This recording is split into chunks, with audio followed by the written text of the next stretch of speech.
E o ministro do Supremo Tribunal Federal, Alexandre de Moraes, deu 15 dias para Eduardo Bolsonaro e o jornalista Paulo Figueiredo apresentarem as suas defesas sobre a denúncia de coação no curso do processo oferecida pela Procuradoria-Geral da República.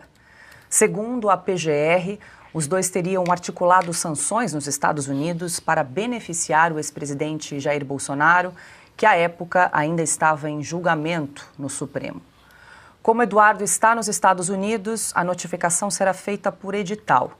Segundo o ministro Alexandre de Moraes, Eduardo está fora do Brasil para fugir de uma possível responsabilização judicial, evitando a aplicação da lei. Já no caso do jornalista Paulo Figueiredo, a entrega ocorrerá por carta rogatória, por meio de cooperação internacional. Moraes também determinou que as acusações contra os dois sejam analisadas separadamente em processos distintos. Silvio Navarro, muito boa noite. Seja bem-vindo. Semana começando, Silvio. A gente traz aí essa informação dessa decisão do ministro Alexandre de Moraes. Pelo menos dessa vez ele resolveu não citar, né, os denunciados pela rede social, como fez já no caso do empresário Elon Musk. Mas tem um fator, ali são dois acusados que moram nos Estados Unidos, tanto Paulo Figueiredo quanto o deputado Eduardo Bolsonaro. Mas para no caso de Eduardo Bolsonaro, Alexandre de Moraes escolhe a via do edital. E no caso do jornalista, escolhe a via da carta rogatória, que é um instrumento jurídico para você citar pessoas que não moram no Brasil. São dois pesos, seriam dois pesos e duas medidas? Silvio, mais uma estratégia que a gente tem observado aí para acelerar o processo nesse caso? Boa noite. Boa noite, Paula, Piotr, Ana, Augusto, meu irmão. Boa noite, você que começa a semana com a gente. Eu só não consegui entender até agora qual é o crime. Eles estão sendo acusados e vão ter de responder por qual crime?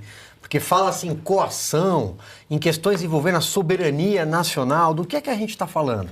São dois brasileiros que têm acesso a autoridades do governo americano, têm acesso a auxiliares imediatos do presidente Donald Trump ao Congresso americano e estão levando informações sobre arbitrariedades que aconteceram no Brasil.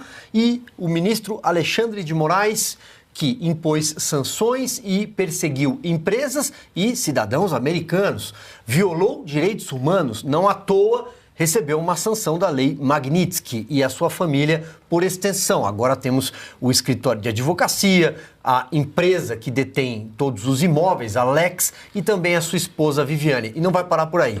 Não vai parar por aí porque a Magnitsky ela atua em camadas. É como um bolo que vai crescendo. Quem se envolver com essas pessoas, ao mesmo tempo também sofrerá prejuízo. Então, a questão que fica é qual é o crime? Foi ter dito o que está acontecendo no Brasil para autoridades nos Estados Unidos?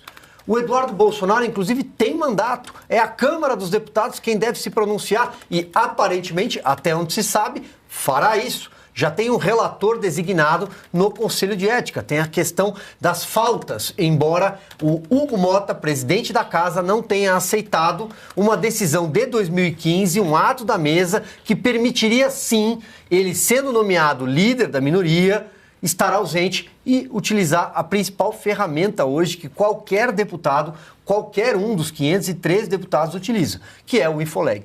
Portanto, é uma perseguição ao Paulo Figueiredo, jornalista, e ao deputado Eduardo Bolsonaro, porque o Alexandre de Moraes quer se vingar da lei Magnitsky. Paula, só um ponto que você traz, a carta rogatória me parece ser um instrumento legal, né? Juridicamente é um instrumento correto. Edital eu não conhecia, mas também é possível, acho, citar pessoas por edital. Mas ele é um deputado federal, precisava disso? Não, né? O Alexandre de Moraes, como você lembrou, já fez isso pela rede social, já fez isso pelo X. É só perseguição. Adalberto Piotr, muito boa noite, seja bem-vindo. A partir, então, da citação tanto de Paulo Figueiredo quanto de Eduardo Bolsonaro, eles terão ali 15 dias para apresentar a defesa e aí sim o Supremo vai decidir se aceita ou não essa denúncia que foi apresentada pelo PGR e Paulo Gonet. Piotr, agora tem essa questão, né? O ministro Alexandre de Moraes alegou que o deputado Eduardo Bolsonaro estaria fugindo de uma possível responsabilização legal, estaria fugindo do Brasil, por isso que ele optou aí pelo caminho do edital no caso do deputado. Boa noite, Paula. Boa noite, Augusto, Silvio, Ana, todos que nos acompanham. Esse é o tipo de falácia, né? Vamos lá, ele está dizendo que é para todo mundo ignorar uma perseguição judicial, que o Silvio já citou aqui. Claro, se ele estivesse aqui, ele estaria preso num daqueles inquéritos que os advogados não têm acesso. Preso num inquérito desconhecido, sigiloso, e que os advogados não conseguem ter acesso para poder defender o seu cliente, como tantos outros. Ignorar o clima de perseguição policial, eu vou enfatizar esse ponto que o Silvio já mencionou aqui, não dá. E vamos lá, vamos imaginar então que realmente tivesse havido essa coação. Coação em quê? O governo americano seria a vítima da coação para tomar uma decisão contra o Brasil. Primeiramente, que ele possa ter ali tido alguma influência para contar fatos. Os fatos, obviamente, foram checados pelo Departamento de Estado do governo americano, foram checados pela embaixada aqui, porque a decisão é só do governo americano. Daí seria, então, uma ação, digamos, beligerante, uma ação do Estado americano contra o Estado brasileiro. Bom, então o Estado brasileiro deveria o quê? Romper relações com os Estados Unidos? Bom, vamos lá, é muito fantasioso todo esse negócio do Alexandre de Moraes. Eles foram lá, denunciaram uma situação, como várias vezes parlamentares em qualquer país faz no exterior, quando você perde a confiança de que as instituições do país vão ser suficientes para se fazer apenas a justiça. Ignorar o estado de perseguição judicial que tem no Brasil não dá. Ninguém acredita. Mas, enfim, vamos lá. Ele está sugerindo que não, que foi uma coação, segundo o PGR e tudo mais. O fato é que o que eles contam lá fora é só o fato que todo mundo conhece aqui no Brasil. Daí a história de afronta à soberania, não dá, ninguém acredita nisso. O fato é que há crimes sendo cometidos por autoridades no Brasil contra a própria Constituição. Nossa, não a deles. Então esse problema é interno, sim. E denunciar isso, porque já se perdeu a capacidade de se resolver internamente, ou pelo menos estão muito longe disso, convenhamos que é uma coisa até humanitária em alguns aspectos.